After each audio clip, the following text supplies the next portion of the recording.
Hola Daniel, ¿cómo estás? Buenas tardes. Buenas tardes, Dora. ¿Cómo están? Vamos a Muy dar unos minuticos más mientras se conectan el resto de los asistentes. Bueno, ¿cómo están hoy? Ya terminando semana, hoy nos va a acompañar Daniel Soto. Muchos tenemos dentro de los asistentes, veo muchas personas conocidas. Qué gusto verlos por acá y esperar que este webinar sea de su agrado. Y veo también nombres nuevos. Bienvenidos a esta sesión de webinars que generalmente las hacemos una vez al mes, en donde explicamos algún tema relevante frente a la parte de analítica avanzada, ¿no? Ya sea, hemos tenido desde temas de retail, salud, microfinanzas, temas de banca, entre otros.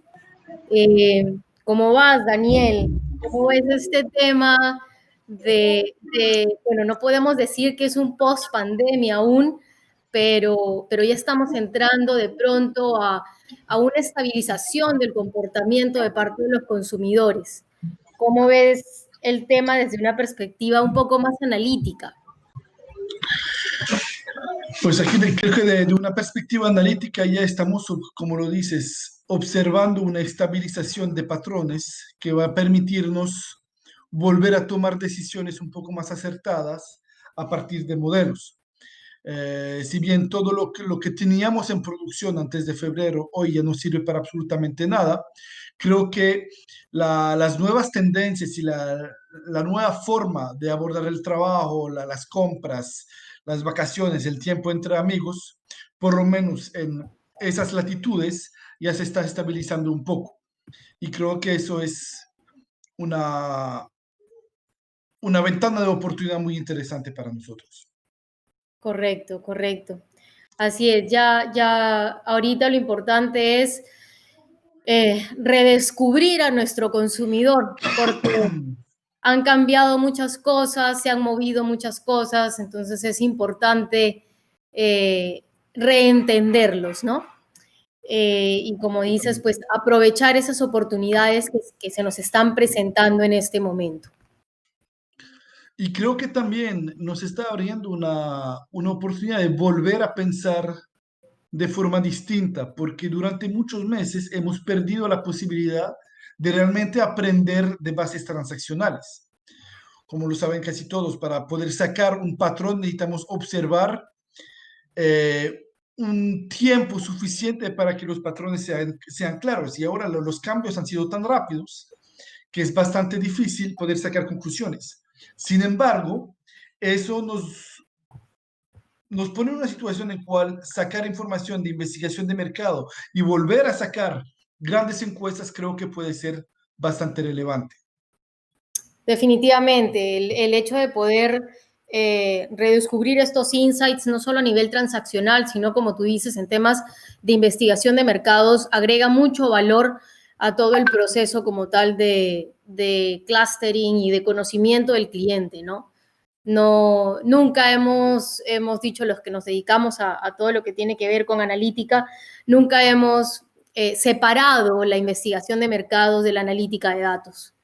Siempre hemos dicho que vamos de la mano, ¿no? Es complemento para muchas de las cosas o para muchos de los desarrollos y de los algoritmos que trabajamos. Ahora sí se me ve. Buenas tardes a todos. Gusto en saludarlos. Para los que me conocen, saben que yo estoy en Lima. Por aquí ya está haciendo calor.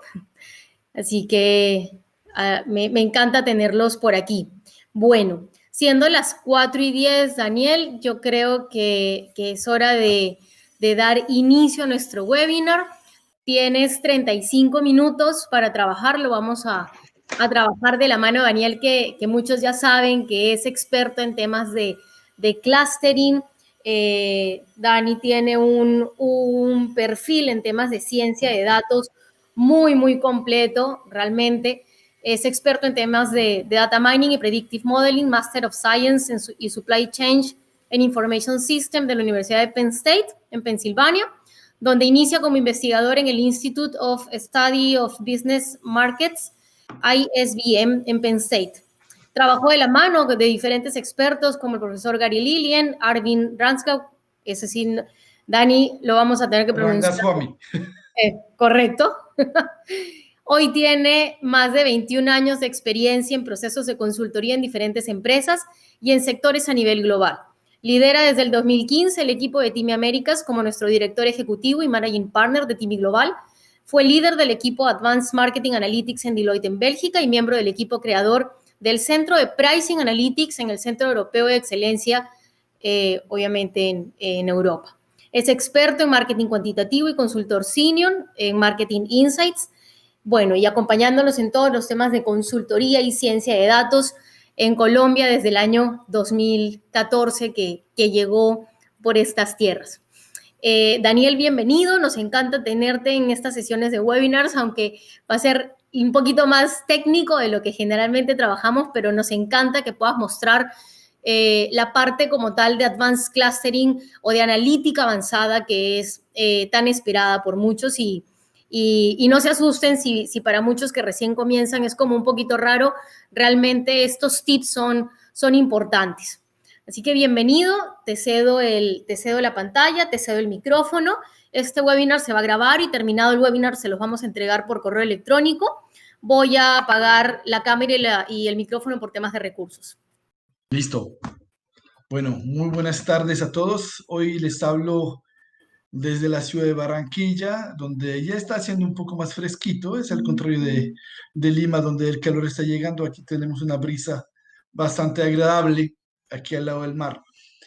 El tema de hoy es segmentación avanzada con Anatela y voy a intentar de compartir algunos tips y un poco de la experiencia que he acumulado y siempre me agrada hablar de segmentación porque es el primer tema que empecé a tocar cuando arranqué mi carrera en el 99 y era realmente una de las partes de especialización que teníamos en Penn State.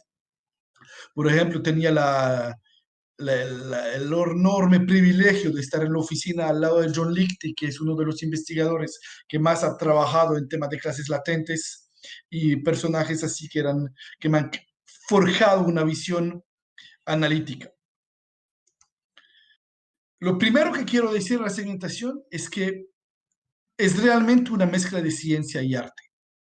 Muchos dicen que toda la analítica de datos es una mezcla de ciencia y arte, pero segmentación es mucho más arte que cualquier otro.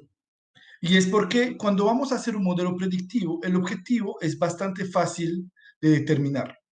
La variable dependiente típicamente es relativamente clara. Hay que hacerle un poco de trabajo, hay que filtrar un poquito, hay que validar bien con los varios stakeholders, pero a nivel de definición de problema no es tan difícil. En segmentación, todos los resultados van a cambiar dependiendo de qué variables vamos a guardar en nuestra estructura. Y con una misma base de datos uno puede hacer 100 preguntas distintas y tener 100 respuestas distintas, que cada una va a tener impactos a nivel gerencial.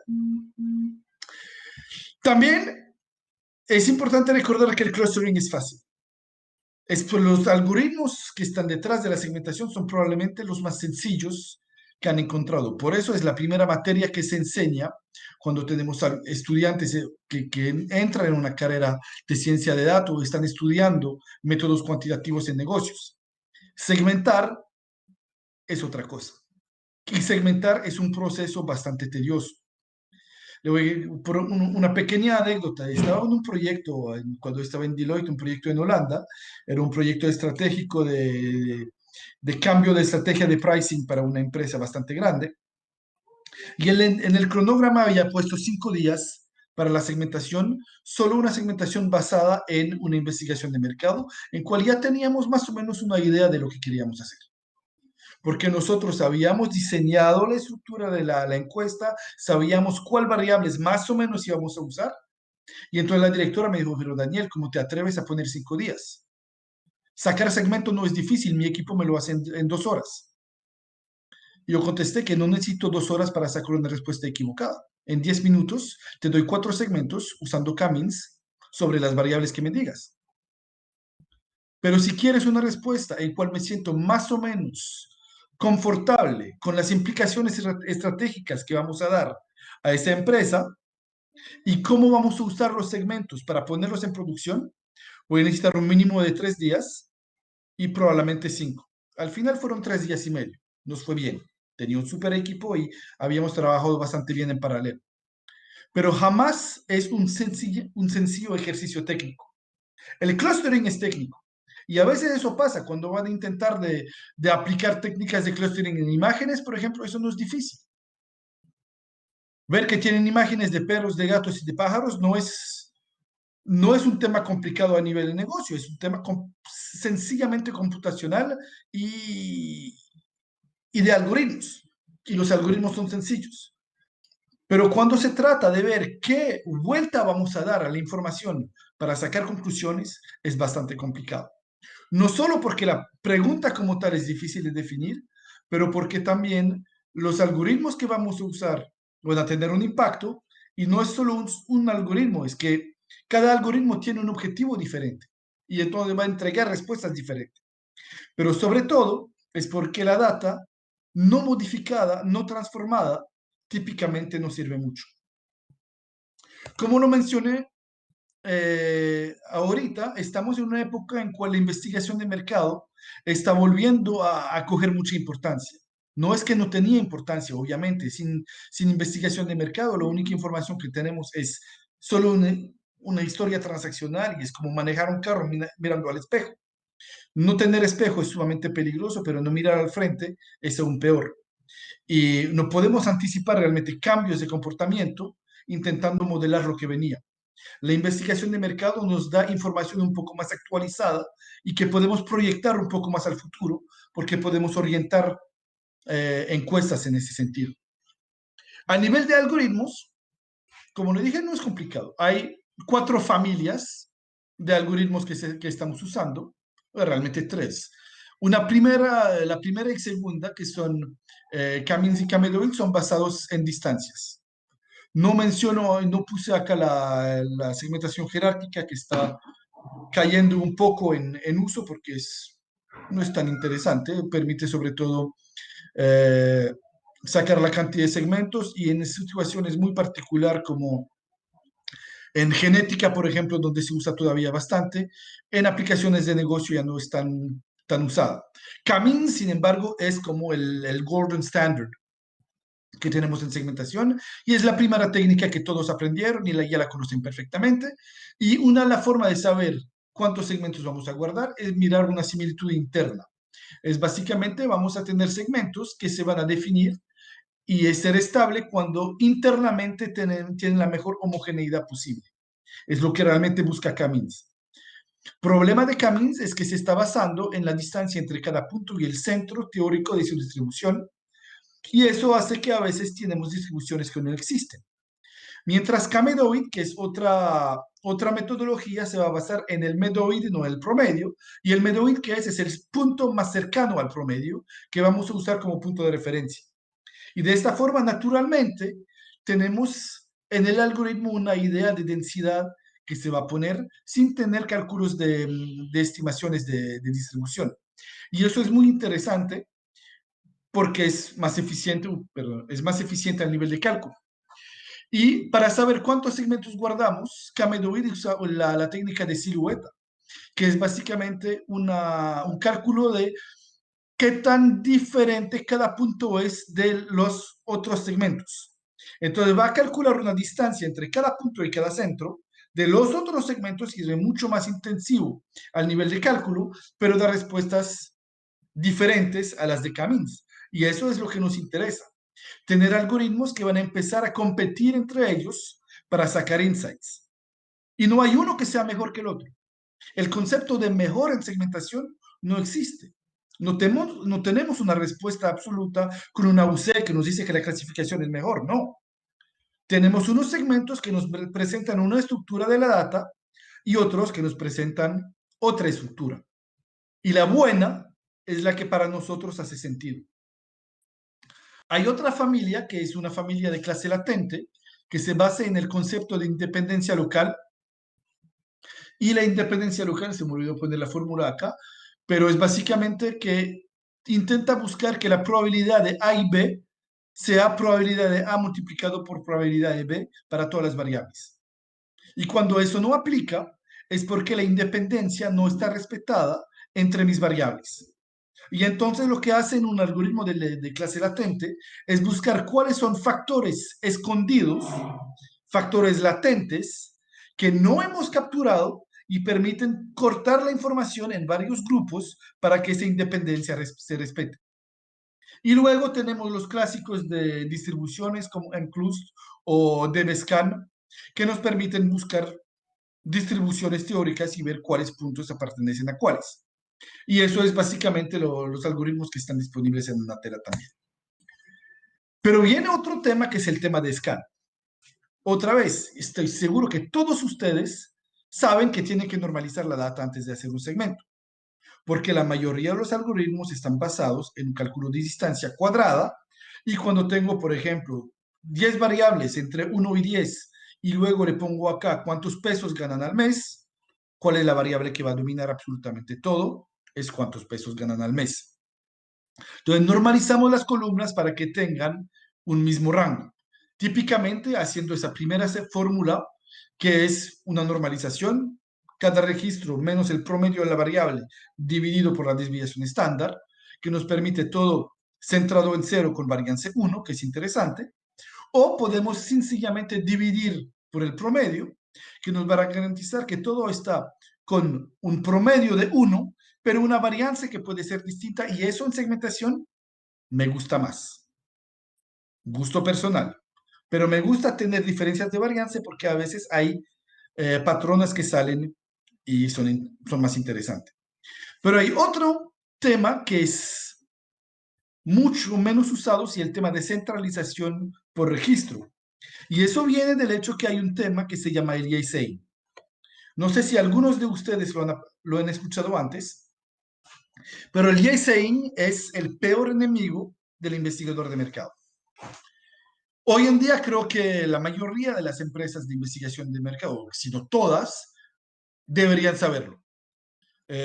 Fue pues, las últimas publicaciones realmente importantes fueron las de Greenleaf en los años 90, 93, 94, por ahí. Y desde eso hay unas mejoras, pero realmente el tema ya se resolvió ahí. ¿Y qué dice el ISEIN?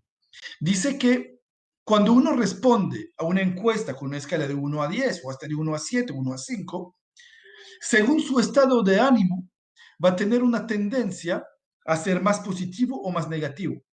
Y no solo según su estado de ánimo, pero también según su identificación cultural. Pequeña explicación. Comparamos Bélgica y Francia, dos países del sur de Bélgica con Francia, dos países distintos, pero culturalmente muy similares, hablamos francés, y 6 sobre 10 debería significar 6 sobre 10 para absolutamente todo, es lo mismo. Pero resulta que en la escuela en Francia, con el 50% uno pasa. En Bélgica necesita el 60%, lo que significa que una evaluación de 6 sobre 10 en Bélgica no es superior al promedio. 6 sobre 10, culturalmente, significa eso es lo mínimo para que sea aceptable. 5 sobre 10 no es aceptable, es el promedio, es la mitad, pero no significa promedio, significa rechazado. De poco, pero rechazado. Mientras para un francés significa aceptable y pasa. Y va más allá. Hay culturas en cual una evaluación mala es considerada como grosera. Y eso salió al inicio de los años 2000 en un estudio de satisfacción que hizo un banco muy importante. No recuerdo si fue HSBC o otro. Y en este estudio salió que un país asiático tenía la mejor satisfacción en todas las branchas de todo el mundo. Entonces hicieron lo que cualquier organización grande haría en este caso. Mandaron a los ejecutivos encargados de la satisfacción a aprender de los mejores allá en este país asiático. Y lo que vieron fue un desastre. Bases de datos mal mantenidos, tiempos de espera inaceptable, gente que llega a tiempo y y la sucursal está cerrada, realmente nada que pueda justificar una buena satisfacción, excepto que evaluar a menos de 7 sobre 10 es considerado grosero. Entonces, naturalmente, teniendo un promedio de 8,9 o 9 por allá, pero totalmente no justificado, la escala era distinta. Entonces, lo que hacemos es centralizar la data para eliminar este efecto. Y lo que podemos hacer es básicamente calcular el promedio de todas las respuestas que tienen la misma escala y eliminar este promedio y dividirlo por la desviación estándar. De esta forma tenemos todo normalizado a nivel de respondiente. O también dividir por el promedio de todas las respuestas de este cliente, de esta persona, de este respondiente. El problema es que elimina todo. Entonces, los temas de satisfacción y disatisfacción desaparecen. Y lo que hizo Greenleaf es desarrollar esta fórmula que permite guardar una parte del ISIN como eso sí es información y otra parte eliminar. Y con esta dar una estructura completamente distinta a la data. Me va a decir, pero no debería cambiar nada. Pues la verdad es que cambia y mucho. En este ejemplo, miramos tres estructuras de segmentación con Cummins. Resulta que Cummins me dio resultados más interesantes, no porque Cummins es mejor, solo que en este caso me gustaron más que los que había sacado con otros algoritmos. Sobre la data sin transformación tengo algo que van a ver casi cada vez que van a hacer segmentos sobre encuestas.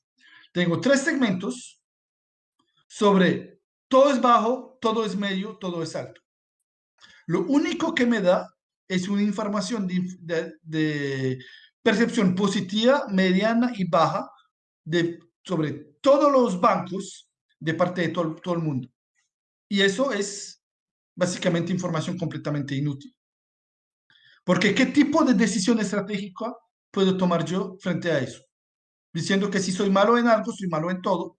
Y como soy bueno en algo, soy bueno en todo. Y no tengo que preocuparme que los que son malos no compiten conmigo y no hay ningún problema. Soy líder del mercado y nadie me puede tocar porque yo soy Bancolombia, porque yo soy BCP y porque soy en el absoluto mejor. Porque lo único que importa, y lo vemos acá, es que yo soy grande en tamaño. Tenemos acá cuántas branchas tengo, facilidad de acceso, horario, convenience. Estoy por todas partes, entonces soy el mejor en esas dimensiones, todo está correlacionado, nadie me puede tocar. Sin embargo, si centralizo, uso Greenleaf, ahí empiezan a aparecer unos patrones muy interesantes. Sobre todo en el centralizado, que apareció de forma mucho más fuerte. Miramos acá este segmento 1, que no es un segmento grande, son pocos registros, pero está aquí en azul. Y aquí en azul lo que vemos es que tenemos unos puntos de acceso, son de los mejores. Consideran que son súper satisfechos con el acceso a la cantidad de sucursal abiertas, accesible, caminando cerca de la casa y el trabajo, básicamente los bancos líderes, pero a nivel de satisfacción están bastante bajos. Vemos que está cerca del segmento que está bajo en todo. Entonces, a pesar de tener una posición dominante, tienen clientes bastante disatisfechos. Y una percepción acá de que esos bancos no me dan un servicio proactivo ni personalizado. Puedo tener una satisfacción buena de algunos aspectos, pero estoy disatisfecho del total y tengo una percepción muy negativa de ellos. Mis líneas se cruzan y eso es lo que quiero ver cuando saco segmentos. Cuando uso Greenleaf, me aparece otro segmento muy interesante, no tan claro, pero tengo uno que cruza, cual las líneas cruzan, no son los bancos. No tiene una disatisfacción tan fuerte, una percepción tan mala, es más bien promedio, pero sobre todo lo que me dice es que ahí están muy disatisfechos con toda la parte financiera. Es decir, que hay unos bancos que se consideran que son demasiado costosos. Y eso, cuando estamos en una situación en cual hay un cambio sistémico, es una oportunidad para que la gente vuelva a cuestionar sus decisiones financieras. Por ejemplo, en el 2019, el hecho de tener un banco cerca del trabajo era muy relevante. Hoy muchos de nosotros ya no tenemos trabajo, no oficina por lo menos, o casi nunca vamos. Lo que se vuelve importante es que esté cerca de la casa. Y muy gran parte de la población también tiene problemas de liquidez, porque sus empleadores no fueron capaces de pagarles durante un buen tiempo. Entonces, ¿qué se vuelve importante? Ya no es la relevancia, el tamaño de la empresa, del banco y que se acerca del trabajo, es que me entrega un servicio personalizado. Y todo eso está claramente impactado por la pandemia. Y los que primero van a sufrir son eso de ese grupo en cual la satisfacción puede parecer buena en casi todo, menos a nivel de costo. Y ellos claramente van a tener un problema de churn. La percepción es que son bastante buenos, es el segmento uno, no es mucho. Son promedios, son innovadores, son confiables, son bastante customer driven, no sale de nada del promedio, pero está bien. Su problema es costo. Y eso es lo que aparece cuando uno va haciendo esos cambios de estructura. Otra cosa que es importante es intentar de controlar de otra forma este sesgo cultural al momento de contestar. Y ahí Rangaswamy hizo un estudio bastante interesante aplicando un método Probit que va a buscar en todas las respuestas y usar una escala neutra para ajustar la respuesta. Y la mejor escala neutra que encontró era la pregunta frente al año pasado, ¿qué tal es probable que decida cambiar de banco este año? ¿Más, igual o menos? Es una pregunta súper sencillo, con más, igual, menos. No hay sesgo cultural en la percepción de esas palabras. Significa exactamente lo mismo en todos los idiomas y no hay tema de escala. Hay un tema de pronto de un poco positivismo, pero también es una pregunta fuerte. Estoy tomando una decisión de cerrar un servicio para abrir otro. Y en este caso, básicamente lo que su investigación demostró es que es una pregunta culturalmente neutra. Y basándose en eso, aplicó un modelo Probit para hacer un escalamiento de todas las respuestas. Y eso es el resultado que salió de uno de esos estudios y muestra la diferencia de impacto cultural que hay en varios países. Y vemos que, por ejemplo, Estados Unidos es bastante positivo en el sentido que hay más entusiasmo y es un, un 10 es más un 10 mientras para un portugués un 7 es un 10. 7 es el punto súper alto cuando evalúan algo. Entonces, si estoy comparando satisfacción entre países, yo no puedo considerar que Portugal tiene mal servicio. No, es que los portugueses son más críticos al momento de evaluar, seguidos por los alemanes y luego los franceses, y luego ingleses y Estados Unidos tienen más o menos un resultado idéntico. La sorpresa allá es que los franceses no sean más negativos, porque si hay un país que se queja de todo, son ellos. Sin embargo, esa metodología es bastante interesante. No lo tenemos implementado todavía, pero es algo que está en proyecto de investigación y desarrollo, tener esas transformaciones directas para poder simplificar los trabajos de análisis de investigación de mercado. Luego viene realmente la parte más difícil de todo. ¿Qué queremos hacer con nuestra segmentación? He transformado mis datos, que eso era técnicamente la parte complicada, darme cuenta que usar la data como venía y buscar información típicamente no me sirve. Yo tengo que hacer transformaciones a nivel de respondiente para tener información. A veces sacar PCA, a veces no. A veces eliminar variables porque no me sirven y no tienen variance. Tratar los missing, también muy importante. Ahora miramos este ejercicio que era el de resultados sobre la normalizada sin Greenleaf. Y tengo mis 4 segmentos y luego tengo que explicar eso. Tengo que explicar una segmentación con un montón de variables.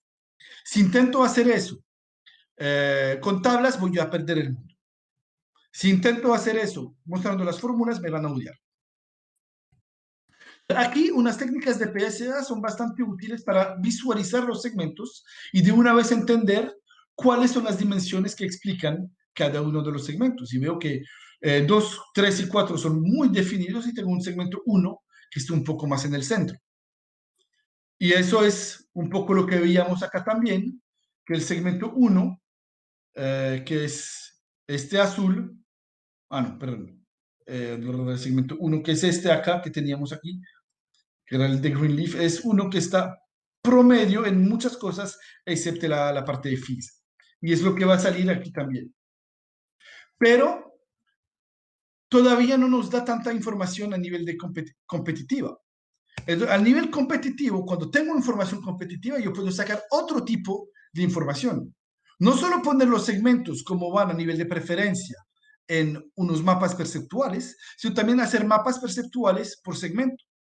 Y ahí me doy cuenta que hasta mi definición de competencia puede cambiar radicalmente según con cuál segmento estoy hablando. Por ejemplo, yo veo que en el segmento uno, si soy banco uno, estoy muy cerca del banco 5, mientras para el segmento 4, mi banco uno está compitiendo con 11 y 2. El 5 está allá en la masa de los otros, compitiendo con otras dimensiones. Entonces, si voy a tener que tomar decisiones con cuáles clientes quiero corregir un problema de percepción, también tengo que darme cuenta que hasta mi definición de competencia va a ser diferente en función de mi segmentación. Luego también puedo usar mapas de Johonen para presentar y dar una historia más fácil que solo mostrar números. Mostrar colores, que es más fácil para el cerebro a nivel de procesamiento.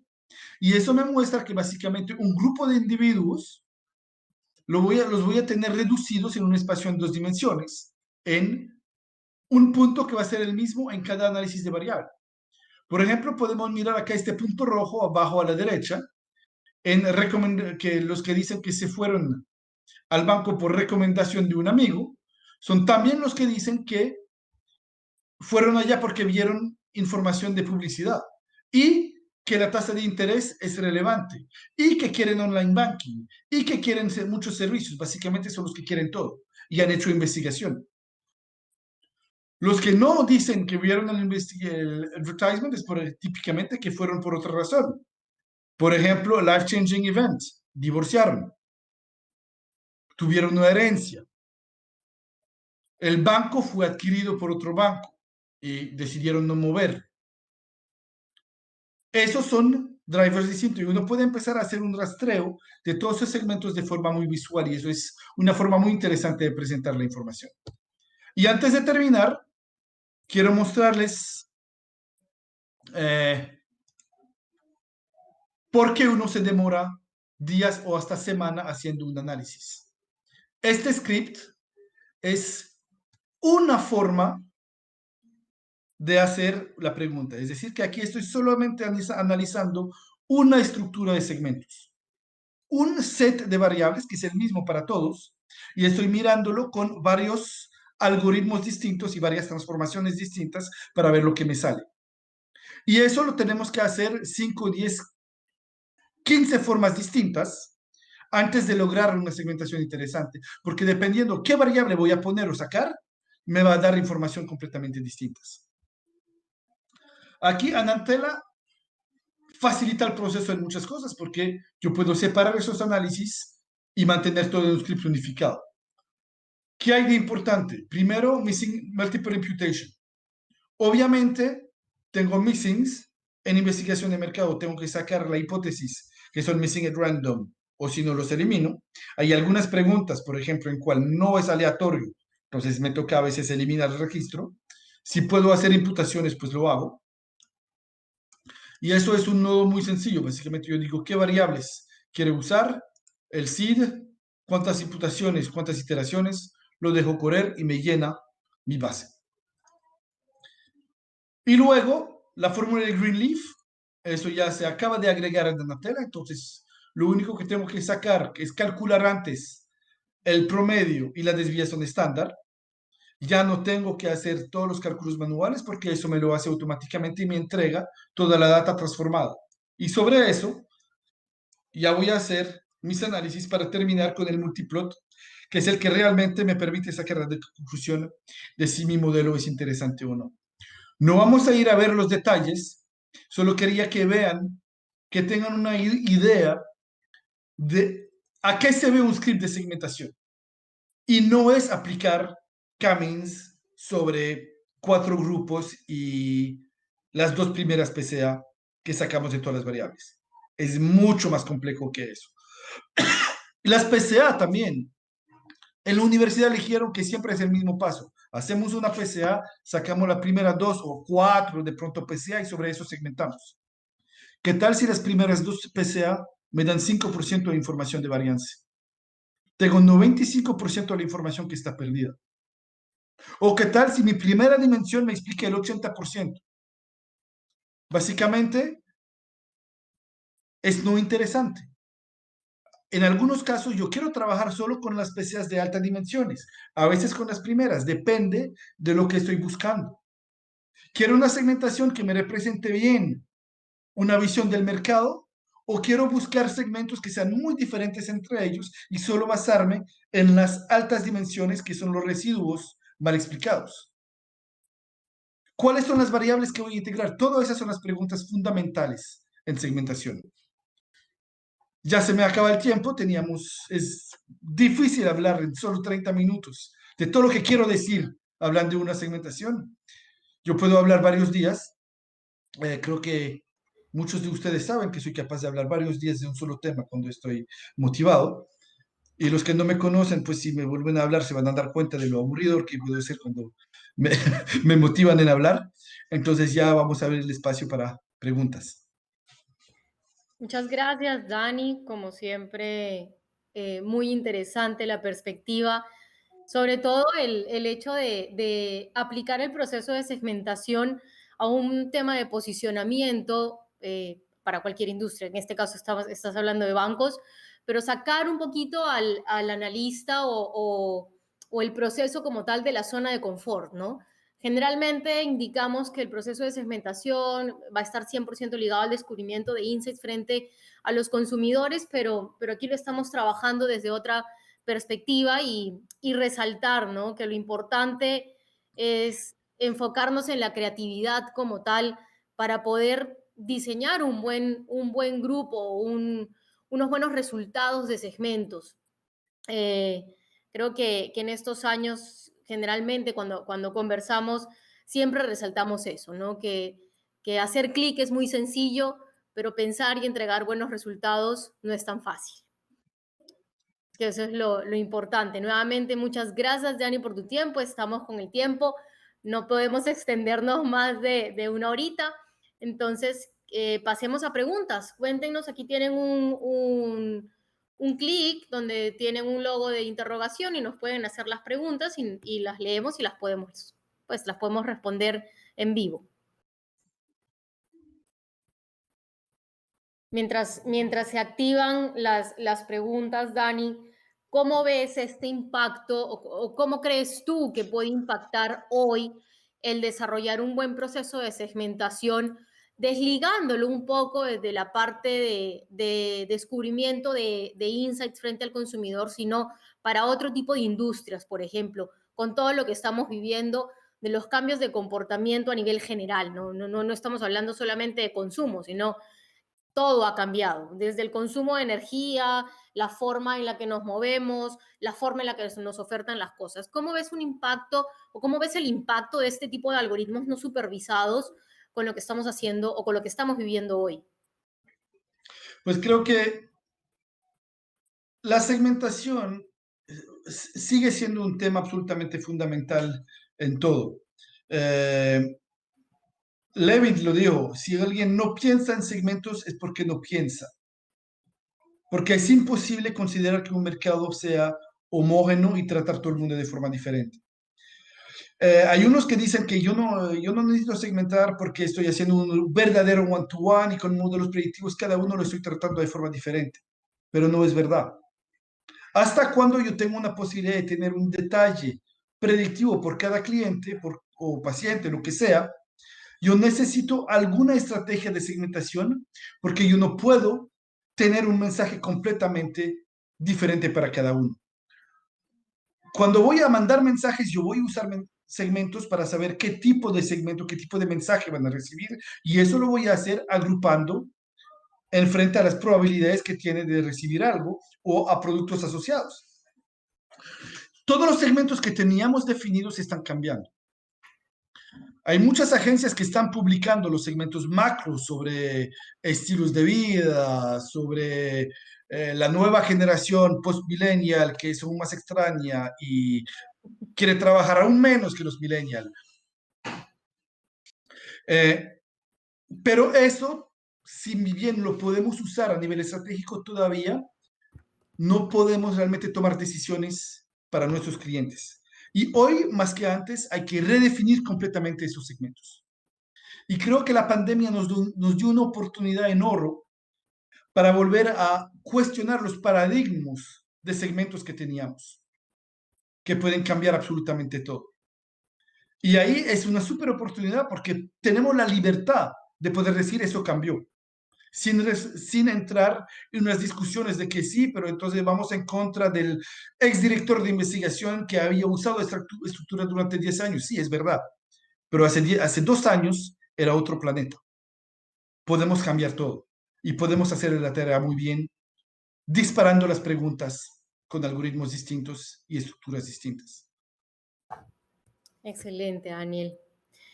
Bueno, muchachos, para las personas que aún no han jugado con la herramienta, pues por aquí me están preguntando si la pueden obtener. Claro que sí. Si son estudiantes o se dedican a la academia, acuérdense que la herramienta pues es gratuita, hay que hablar con nosotros y si quieren probarla, también nos envían un correo electrónico, la pueden descargar de www.timi.eu. Igual, recuerden que les haremos llegar información a través de los correos electrónicos que han dejado junto con el video. Muchas gracias, Daniel, por tu tiempo. Nuevamente, un éxito poder trabajar contigo estos temas de Advanced Analytics, en este caso específicamente para Advanced Clustering. Y a todos los asistentes, muchas gracias por tu participación. Me encanta verlos nuevamente por acá. Nos estamos viendo en el mes de enero, así que felices fiestas para todos. Este es el último webinar. Bueno, tenemos uno ligado también para Perú la siguiente semana. Perdón, se me acaba de olvidar. Este no es el último. Viene un webinar más para el 10 de diciembre y ese sí sería el último y nos estamos viendo en el mes de enero. Felices fiestas para todos. Nos vemos la siguiente semana donde vamos a trabajar otra vez temas de microfinanzas para temas de pandemia, o sea, cómo ha impactado. Estuvimos con un webinar junto con Manuel Valdivia hablando sobre lo que se venía en el mes de mayo. En esta oportunidad vamos a hablar de lo que se viene, cuando ya tenemos un comportamiento un poco más estable, como lo decíamos con Daniel, cuando digamos que hemos encontrado un poco más de insight frente a todo este movimiento que hemos tenido.